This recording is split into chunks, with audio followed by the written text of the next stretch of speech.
topic of today's discussion will be respiration in cockroach from chapter number 13 of first year class. It is a very important topic to understand और इसमें बहुत सारी MCQ भी बनते हैं, short question भी जो है इसमें से पुट होता है. When we talk about respiration in cockroach, तो पहले हमें रेस्पिरेटरी प्रिंसिपल्स की एक अंडरस्टैंडिंग जो है वो बहुत ज़रूरी है, क्योंकि जब तक हमें रेस्पिरेटरी प्रिंसिपल्स जो हैं वो हम अच्छे से अंडरस्टैंड नहीं करते हैं तो तब तक हम रेस्पिरेशन के फंक्शन, रेस्पिरेटरी पैरामीटर्स जो कॉकरोच के अंदर चलते हैं वो हम नहीं अंडरस्टैंड कर सकेंगे. So in cockroach when we talk about respiration, तो कॉकरोच जो है उसके अंदर एक स्पेसिफिक रेस्पिरेटरी सिस्टम भी मिलेगा हमें. लेकिन सबसे पहले हम कॉकरोच का एक इंट्रोडक्टरी व्यू ले लेते हैं कि कॉकरोच जो है किस तरह का एनिमल है. कॉकरोच जो है it belongs to phylum Arthropoda. ये फाइलम आर्थ्रोपोडा से इसका ताल्लुक है और इसकी बॉडी, जितने भी मेंबर्स फाइलम आर्थ्रोपोडा से होते हैं उनकी बॉडी जो है 3 सेगमेंट्स में डिवाइडेड होती है. अगर हम यहाँ से भी देखें तो इसकी बॉडी 3 सेगमेंट्स में डिवाइड हो रही है. One is the head, thorax and abdomen. 3 इसके सेगमेंट्स होते हैं, head, thorax and abdomen. Okay, then when we talk about its respiratory system, तो cockroach has a specialized respiratory system for gaseous exchange. यानी इसमें एक ख़ास किस्म का रेस्पिरेटरी सिस्टम है, लेकिन ये रेस्पिरेटरी सिस्टम ह्यूमन के रेस्पिरेटरी सिस्टम जैसा नहीं है. ये जस्ट ट्यूब्स पर मुश्तमिल है और उन ट्यूब्स के सिस्टम को हम ट्रेकियल सिस्टम कहते हैं. यानी इन cockroach the respiratory consist of tubes का नेटवर्क है इसकी बॉडी के अंदर, and that network of tubes is called tracheal system.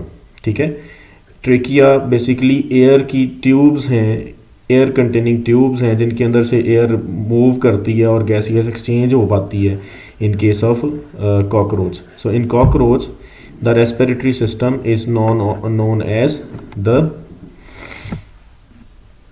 Tracheal system and it consist of respiratory tubes, gas tubes पर मुश्तमिल है.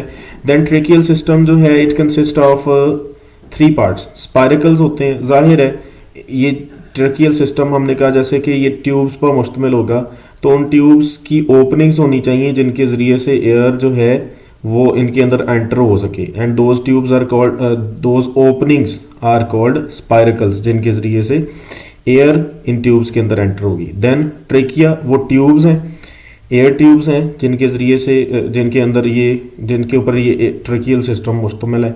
और ट्रेक्यूल्स, ट्रेकिया मेन जो है वो हमारे पास होंगी ट्यूब्स और इनकी सब डिवीज़न से ट्रेक्यूल्स बनेंगे. सब डिवीज़न ऑफ ट्रेकिया से ट्रेक्यूल्स बनते हैं. यहाँ पे एक सिंपल सी अंडरस्टैंडिंग है. For example this is the body wall of cockroach. तो इसकी बॉडी वॉल के अंदर छोटे छोटे पोर्स होंगे. These pores will be called as spiracles. Spiracles openings हैं जिनके ज़रिए से एयर मूव करेगी इनसाइड. आगे ये मेन जो है वो ट्रेकियल ट्रंक है, यानी ट्रेकिया है, मेन ट्यूब है, जैसे हमने कहा था स्पाइरकल होगा ओपनिंग, उसके बाद ट्रेकिया होगी और फिर ट्रेकिया के बाद ट्रेकिया डिवाइड हो जाएगी into small tubes which are called tracheoles. So trachea then divides and makes the tracheoles. और ये ट्रेक्यूल्स डायरेक्टली जो है कॉकरोच के टिश्यूज़ को के साथ कनेक्टेड हैं. ठीक है, यानी इसके सेल्स के साथ, और डायरेक्टली यहाँ से, यानी अगर हमें ये पूछा जाए if it is a question के कौन से स्ट्रक्चर्स हैं या कौन सी साइट है जहाँ पे कॉकरोच जो है उसके टिश्यूज़ के दरमियान और इसके रेस्पिरेटरी सिस्टम के दरमियान गैसियस एक्सचेंज होती है, तो हम कहेंगे ट्रेक्यूल्स जो हैं वो ट्यूब्स हैं छोटी छोटी जो डायरेक्टली गैसियस एक्सचेंज करती हैं इसके साथ, इसके टिश्यूज़ के साथ. ठीक है, और यहाँ पे याद रखिएगा कोई ब्लड की इन्वॉल्वमेंट नहीं होगी. जो कॉकरोच है इसके रेस्पिरेटरी सिस्टम में, जैसे हम कहते हैं ना हमारे एल्वियोलाई में कैपिलरीज होती हैं, तो एल्वियोलाई से ऑक्सीजन जो है वो कैपिलरीज में डिफ्यूज़ हो जाती है और फिर वो वहाँ से ब्लड जो है कैपिलरीज का वहाँ से ब्लड लेके जाता है तमाम टिश्यूज़ के पास ऑक्सीजन। तो ऐसा कॉन्सेप्ट यहाँ पे एग्जिस्ट नहीं करेगा, ठीक है। जो कॉकरोच है इसमें इसका ब्लड सर्कुलेटरी सिस्टम जो है वो ऑक्सीजन की या कार्बन डाइऑक्साइड की ट्रांसपोर्ट में इन्वॉल्व नहीं है, बल्कि इसका रेस्पिरेटरी सिस्टम डायरेक्ट ही, और इसके रेस्पिरेटरी सिस्टम में कोई कैपिलरीज नहीं होगी, ठीक है। और इसका ओपन सर्कुलेटरी सिस्टम है, कैपिलरीज इसमें एग्जिस्ट ही नहीं करती हैं। तो कॉकरोच में पहली जो अंडरस्टैंडिंग ये होनी चाहिए कि कॉकरोच जो है उसके रेस्पिरेटरी सिस्टम में जो उसका रेस्पिरेटरी सिस्टम है, ट्रेकियल सिस्टम है, ट्यूब्स पर मुश्तमिल है, और ये ट्यूब्स खुद ही यहाँ पे टिश्यूज़ के साथ गैसियस एक्सचेंज कर लेती हैं। ब्लड जो है गैसेस की ट्रांसपोर्ट में और टिश्यूज़ तक ब्लड ऑक्सीजन को ले जाने में इन्वॉल्व नहीं है, ठीक है। उसके बाद डिटेल्ड स्ट्रक्चर हम इसका स्टडी करते हैं। ट्रेकिया क्या है? दे आर एयर डक्ट्स और ट्यूब्स लाइंड विद काइटन। ये काइटन से ये जो है इनकी लेयर्स बनी होती हैं। काइटन वही स्ट्रक्चर है, वही पॉलीसेक्राइड है या मैक्रोमोलिक्यूल है जो हमने फंजाई की सेल वॉल में भी पढ़ा है, तो इसमें भी है। इवन वहाँ पे हमने ये भी पढ़ा था कि इंसेक्ट के अंदर भी काइटन पाई जाती है और फंजाई के अंदर भी काइटन पाई जाती है। ये इनकी सिमिलैरिटीज़ पढ़ी है हमने एनिमल्स में 8th चैप्टर में, ठीक है। तो उसके बाद ट्रेक्यूल्स, ट्रेकिया की सब डिवीजन से हमने कहा था ट्रेक्यूल्स बनते हैं। So the trachea divide and subdivide into thin walled blind ended. Blind ended means के इनकी एंड जो है वो क्लोज हैं। ट्रेक्यूल्स आगे से क्लोज्ड ट्यूब्स हैं। लाइक अगर हम यहाँ पे देखें तो ट्रेक्यूल्स जो हैं आगे से ओपन नहीं है बल्कि क्लोज हैं, और डायरेक्टली इनकी वॉल्स से टिश्यूज़ में ऑक्सीजन और कार्बन डाइऑक्साइड यहाँ से डिफ्यूज़ होंगी, ठीक है। उसके बाद ये लिखा भी हुआ है, gases diffuse directly to the tissues through tracheoles. Spiracles क्या है? The trachea open exteriorly through 10 pairs of lateral apertures. Apertures opening को कहते हैं और ओपनिंग नोन एज स्पाइरकल्स, ठीक है। अब यानी स्पाइरकल एक नहीं है, 10 पेयर स्पाइरकल्स के पाए जाते हैं कॉकरोच की बॉडी में, और 2 पेयर्स जो हैं इसकी थॉरैक्स में पाए जाते हैं।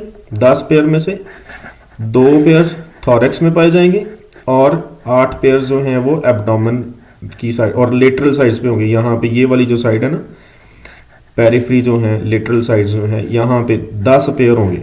2 पेयर्स एब्डोमेन थॉरैक्स में और 8 पेयर्स जो हैं एब्डोमेन में, यानी टोटल स्पाइरकल्स 20 हैं और पेयर्स इसके 10 हैं। We have this simple diagram of cockroach. इसमें आप देखें कि हमारे पास यहाँ पे 3 इसके पोर्शंस हैं। This is head and then we have the thorax, और हमारे पास एब्डोमेन है, और ये हमारे पास इसका ट्रेकियल सिस्टम है। And we know that tracheal system consist of spiracles, ये ओपनिंग्स हैं, ठीक है, which are called the spiracles. And these spiracles, ये हमने पढ़ा हुआ है कि there are we have 10 pairs of spiracles thorax and abdomen में। थॉरैक्स में 2 पेयर होंगे, this one first pair and this one is the second pair. Pair कैसे बन रहा है? एक यहाँ है और एक यहाँ, एक पेयर यहाँ एक और एक यहाँ, तो ये एक दूसरा पेयर बन जाएगा, ठीक है। तो ये इस तरह से 10 पेयर्स, 2 पेयर जो है वो थॉरैक्स में और 2 पेयर्स जो है हमारे पास एब्डोमेन में हमारे पास आ जाएंगे, ठीक है। सॉरी 8 पेयर्स जो हैं वो एब्डोमेन में आ जाएंगे। तो स्पाइरकल्स के बाद यहाँ स्पाइरकल्स एंटर हो रहे हैं into large tubes which are called trachea, और ट्रेकिया से फिर हमारे पास जो है वो ट्रेक्यूल्स हैं। ट्रेकिया डिवाइड हो रहे हैं into tracheoles, and these tracheoles if we see here they are taking the gases directly to the tissues. ये टिश्यूज़ को गैसेस जो हैं वो सप्लाई कर रहे हैं, ठीक है। और ये जो एंड्स होते हैं ना ट्रेक्यूल्स के जो एंड्स होते हैं, ये फिल्ड होते हैं विद द फ्लूइड, इनके अंदर जो है वो फ्लूइड भरा होता है, ठीक है, they are filled with the fluid, fluid इनके अंदर भरा होता है, ठीक है। अब क्वेश्चन ये है कि how the gases move inside and outside the respiratory system, यानी ट्रेकियल सिस्टम में जाहिर है ओपनिंग्स जो स्पाइरिकल्स कहला रही हैं इनके अंदर से ही गैसेस एंटर होंगी और एग्जिट भी होंगी, ठीक है। लेकिन जाहिर है हमें उसके लिए ट्रेकिया को एक्सपैंड करना पड़ेगा और जो है वो कॉन्ट्रैक्ट करवाना पड़ेगा। सो ट्रेकिया जो हैं उनको कॉन्ट्रैक्ट और एक्सपैंड करवाने के लिए यहाँ पे हमारे एब्डोमेन के अंदर ना, एब्डोमेन, ये एब्डोमेन है ना, एब्डोमेन के अंदर there are some muscles which are called the dorsoventral muscles और एब्डोमिनल मसल्स अरेंज होते हैं, ठीक है, एब्डोमेन की वॉल के अंदर। जब एब्डोमेन की वॉल में मौजूद डॉर्सोवेंट्रल, ये देखिए यहाँ लिखा है इन कॉकरोच द डॉर्सोवेंट्रल और abdominal muscles are responsible for pumping air in and out of the tracheal system. क्यों? क्योंकि ये ट्यूब्स खुद से कॉन्ट्रैक्ट और एक्सपैंड नहीं कर सकती, इनको कॉन्ट्रैक्ट और एक्सपैंड करवाते हैं एब्डोमेन में की वॉल में मौजूद डॉर्सोवेंट्रल या abdominal muscles.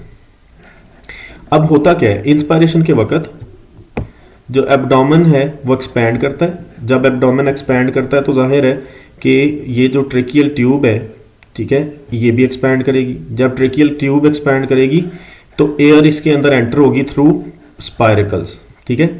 So anterior first pair of spiracle, 4 pairs anterior और फर्स्ट, यानी पहले 4 पेयर्स स्पाइरिकल्स के हैं जो ये ओपन हो जाते हैं। याद रखिएगा जिन स्पाइरिकल्स के अंदर से एयर एंटर होगी वो उनसे बाहर नहीं निकल सकती। उसकी रीज़न ये है कि स्पाइरिकल्स के अंदर वाल्व मौजूद हैं। वाल्व्स जो हैं वो क्या करते हैं, एयर की मूवमेंट को एक ही डायरेक्शन में अलाउ करते हैं।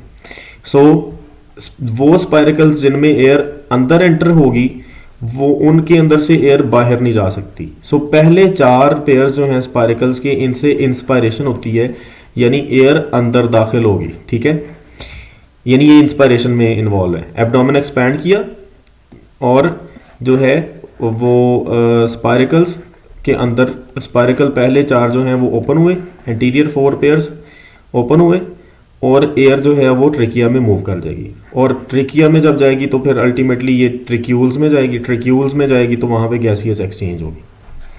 देन एक्सपायरेशन, एक्सपायरेशन के वक्त क्या होगा, एब्डोमेन अब कॉन्ट्रैक्ट करेगा। क्यों कॉन्ट्रैक्ट करेगा, उसकी वॉल में मौजूद जो डॉर्सोवेंट्रल मसल्स हैं ये कॉन्ट्रैक्ट कर जाएंगे, ठीक है। जब एब्डोमेन कॉन्ट्रैक्ट करेगा जाहिर है ट्रेकिया के ऊपर प्रेशर बढ़ेगा। जब ट्रेकिया के ऊपर प्रेशर बढ़ेगा तो फिर इसमें से एयर बाहर निकलेगी। अब पहले 4 पेयर्स स्पाइरिकल्स के जिन्होंने पहले इंस्पायरेशन में रोल प्ले किया है, यानी उनके अंदर से जो है वो मूव की थी एयर अंदर की साइड पे, अब वो इंस्पायरेशन तो की थी उन्होंने लेकिन एक्सपायरेशन में वो इन्वॉल्व नहीं हुई। ये एरोज भी हमें यहाँ पर बता रहे हैं। अब पहले जो 4 हैं उनमें देखें इंस्पायरेशन हो रही है, आखिरी अब 6 जो हैं वो एक्सपायरेशन में इन्वॉल्व होंगे। एक्सपायरेशन में क्या होता है, एब्डोमेन कॉन्ट्रैक्ट्स, एंटीरियर 4 स्पाइरिकल्स अब क्लोज हो जाएंगे। ये वाले जो एंटीरियर 4 स्पाइरिकल्स हैं ये क्लोज हो जाएंगे, ठीक है, क्योंकि इनसे एयर अब बाहर नहीं जाएगी, ठीक है, ये क्लोज हो जाएंगे, एंटीरियर 4 पेयर्स क्लोज, ठीक है। और पोस्टीरियर 6 पेयर्स ऑफ, पोस्टीरियर का मतलब एंड वाले, posterior 6 pairs open, posterior 6 pairs यानी एक ये पेयर, एक ये पेयर, एक ये पेयर, एक ये पेयर, एक ये पेयर, ये लास्ट वाले 6 पेयर्स जो हैं ये ओपन हो जाएंगे और क्या होगा, एयर इनके ज़रिए से बाहर मूव करेगी। यानी इंस्पायरेशन में पहले 4 पेयर्स इन्वॉल्व हैं और एक्सपायरेशन में लास्ट वाले 6 पेयर्स इन्वॉल्व हैं। इंस्पायरेशन के वक्त पहले 4 पेयर ओपन होंगे, एक्सपायरेशन के वक्त लास्ट 4 ओपन होंगे, ठीक है। एक्सपायरेशन के वक्त पहले 4 बंद हो जाएंगे और लास्ट वाले 4 ओपन होंगे, ठीक है, क्योंकि जिन स्पाइरिकल से एक्सपायरेशन होनी है उन स्पाइरिकल से इंस्पायरेशन नहीं होनी। तो यहाँ पे हमने सीखा कि कॉकरोच की बॉडी वॉल में मौजूद, एब्डोमेन की वॉल में मौजूद डॉर्सोवेंट्रल मसल्स जो हैं वो ट्रेकियल सिस्टम को कॉन्ट्रैक्ट और एक्सपैंड करवाते हैं ताकि उसमें air in and out pump हो सके। और पहले 4 पेयर स्पाइरिकल्स के जो हैं वो यहाँ पे करवाएंगे इंस्पायरेशन, और लास्ट वाले 6 जो पेयर्स हैं वो एक्सपायरेशन में इन्वॉल्व होंगे। ठीक है, उसके बाद कुछ की पॉइंट्स हैं जो हमें अंडरस्टैंड करने हैं। पहला जो की पॉइंट अब ये है कि in the end of this lecture the respiratory system of cockroach is called tracheal system. पहले भी हमने डिस्कस किया in very beginning of the lecture. Then tracheoles are the sites for gaseous exchange in cockroach. पहले भी हमने बात की है कि कॉकरोच में गैसियस एक्सचेंज की जो साइट है जहाँ पे गैसेस टिश्यूज़ में डिफ्यूज़ करती हैं वो ट्रेक्यूल्स ही हैं। ट्रेक्यूल्स की वॉल बड़ी थिन है और वहाँ से गैसेस डायरेक्टली डिफ्यूज़ कर जाती हैं टू द टिश्यूज़। ठीक है, एंड देन ब्लड, और जो कॉकरोच का ब्लड है उसको हीमोलिम्फ कहते हैं, is not involve in the transport of gases. पहले भी बात की कि कॉकरोच के ब्लड के अंदर गैसेस ट्रांसपोर्ट नहीं होती क्योंकि ट्रेक्यूल्स डायरेक्ट ही टिश्यूज़ को गैसेस दे रहे होते हैं, ट्रांसपोर्ट की ज़रूरत नहीं पड़ती। एंड ब्लड लैक्स हीमोग्लोबिन, इसका जो ब्लड या हीमोलिम्फ है उसमें हीमोग्लोबिन भी नहीं होती क्योंकि हीमोग्लोबिन का पर्पस ऑक्सीजन को ट्रांसपोर्ट करना है और इसका ब्लड जो है ऑक्सीजन की ट्रांसपोर्ट में रोल प्ले